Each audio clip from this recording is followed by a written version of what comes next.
जितनी जल्दी हो सके फासला कर लें, जितनी जल्दी हो सके। अब ये क्यों करना है आपने? क्योंकि मैं अक्सर कहता हूँ बेकदरी, बेवफाई और जो धोखे का सबसे बड़ा और सबसे अच्छा जो जवाब है ना, वो फासला है।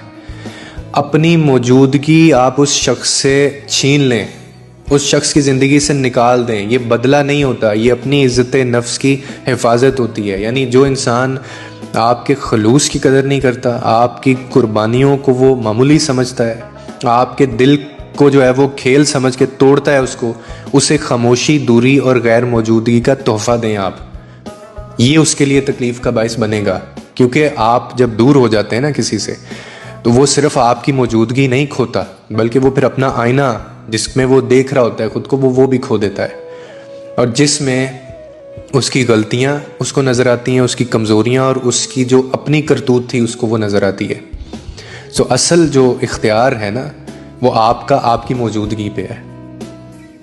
आप फासला कर लें, आप उसको अपनी मौजूदगी से बिल्कुल आप फारिग कर दें, फिर देखें कि आपकी ज़िंदगी में सुकून और उसको क्या सबक मिलता है।